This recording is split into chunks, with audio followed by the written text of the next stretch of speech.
प्यारे बच्चों, आज की इस वीडियो में हम 10th class 8th chapter introduction to trigonometry त्रिकोणमिति का परिचय ये करेंगे। एक्सरसाइज को स्टार्ट करने से पहले हम उसकी कुछ बेसिक बातें जान लेते हैं। देखिए बच्चों, त्रिकोणमिति का परिचय, यहाँ पर हमारे पास एक समकोण त्रिभुज दी हुई होगी। जैसे कि मैंने यहाँ पर XYZ त्रिभुज ली है। समकोण त्रिभुज से आप अच्छी तरह से परिचित हैं। यहाँ पर Y जो शीर्ष है ये यहाँ पर समकोण बना हुआ है, 90 डिग्री का कोण बना हुआ है।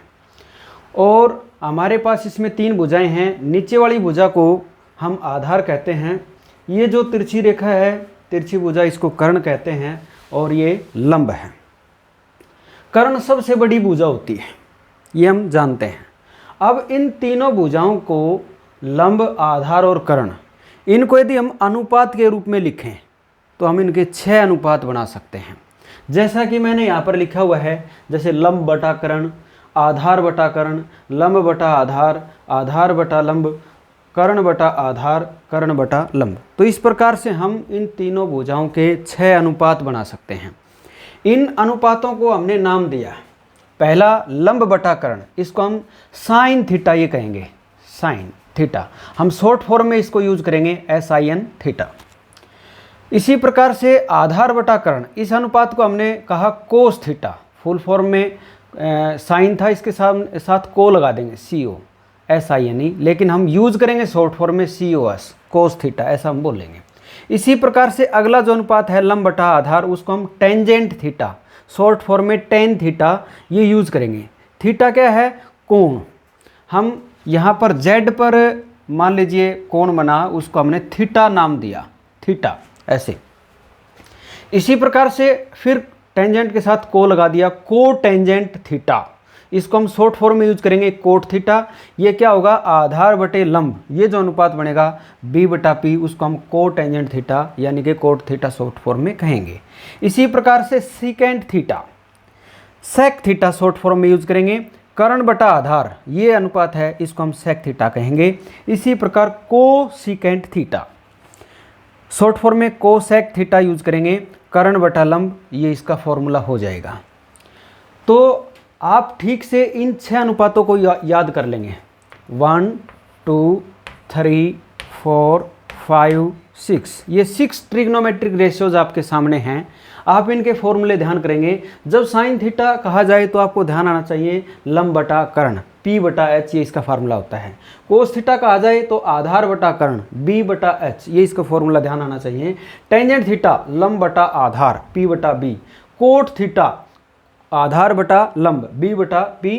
सीकेंट थीटा, सेक थीटा, कर्ण बटे आधार, H बटा B।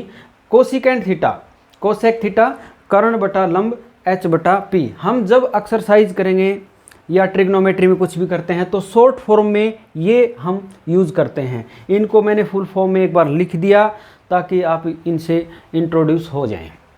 अभी देखिए, इनको याद करने के लिए एक ट्रिक भी है। वो क्या है? जनरली पढ़ाते हैं, बताते भी हैं। पंडित बद्री प्रसाद, पंडित का P लिया, बद्री का B, प्रसाद का P। हर हर बोले, HHB, ऐसा। अब इनको अनुपात की फॉर्म में चेंज कर देते हैं। P/H, B/H, P/B। P का मतलब परपेंडिकुलर, लंब। H फॉर हाइपोटेन्यूज, कर्ण। B फॉर बेस, आधार। H फॉर हाइपोटेन्यूज यानी कि कर्ण। P परपेंडिकुलर और B बेस। तो P बटा H, इसको हम कहेंगे साइन थीटा। B बटा H, ये हो जाएगा कोस थीटा। P बटा B, ये टेंजेंट थीटा। इनको हम इसी क्रम में याद करें, sine, cos, tan, cot, secant, cosecant, ये आ गया। इसी क्रम में हम आगे चलेंगे। साइन थीटा का फार्मूला P बटा H, कोस थीटा का फार्मूला B बटा H, टेंजेंट थीटा का फार्मूला P बटा B। अब वहीं से चलेंगे, नीचे आ जाएंगे। ये हो जाएगा कोट सेक थीटा और कोसेक थीटा, ये बन गया। तो कोट थीटा का फार्मूला हो जाएगा B बटा P, सेक थीटा का फार्मूला H बटा B और कोसिकेंट थीटा का फार्मूला H बटा P। इस प्रकार से हम इनको इस युक्ति से भी याद कर सकते हैं। और भी एक युक्ति है, जैसे कि बोलते हैं लाल कक्का, हम इसको लिख देंगे लाल, LALKKA, लाल कक्का। L फॉर लंब, K फॉर कर्ण, L बटा A, A फॉर आधार और K फॉर कर्ण, L फॉर लंब, A फॉर आधार, ये हो गया। तो लंब बटा कर्ण, ये साइन थीटा का फार्मूला बन गया। A बटा K, आधार बटा कर्ण, ये कोस थीटा का फार्मूला बन गया। L बटा A, लंब बटा आधार, ये टेंजेंट थीटा का फार्मूला हो गया। उसी प्रकार से हम नीचे से चलेंगे, आधार बटे लंब करेंगे तो कोट थीटा का फार्मूला बन जाएगा, कर्ण बटा आधार करेंगे तो सेक थीटा का फार्मूला बन जाएगा, कर्ण बटा लंब करेंगे तो कोसेक थीटा का फार्मूला बन जाएगा। इस प्रकार से आप इन दोनों युक्तियों से इनको हम याद कर सकते हैं। इस एक्सरसाइज के अंदर हमारे पास जो समकोण त्रिभुज दी हुई है, इसमें हमारे पास दो भुजाएं यदि दी हुई हों, मान लीजिए लंब और कर्ण दिया हुआ है, तो हम आधार ज्ञात कर सकते हैं। आधार और लंब दिया हो तो कर्ण ज्ञात कर सकते हैं, कर्ण और आधार दिया हो तो लंब ज्ञात कर सकते हैं। उसके लिए आप अच्छी तरह से परिचित हैं, पाइथागोरस थ्योरम, उसका हम यूज करते हैं। तो पाइथागोरस थ्योरम क्या कहती है, कर्ण की दो बराबर होता है आधार की दो जमा लंब की दो। तो हम एक्सरसाइज के अंदर चलते हैं, उसी से हम बाकी की सारी बातें सीखते हैं। तुरंत कर दिए। तो बच्चों आइए आपको पाइथागोरस प्रमेय से भी इंट्रोड्यूस करवा देते हैं। तो यहाँ पर पाइथागोरस प्रमेय द्वारा हमारे पास ये समकोण त्रिभुज है, यहाँ पर y पे समकोण बना हुआ है, ये भुजा आधार हो गई, कर्ण लंब, जैसे कि मैंने पहले बताया था। तो पाइथागोरस प्रमेय क्या कहती है, कर्ण की दो बराबर होता है आधार की दो जमा लंब की दो।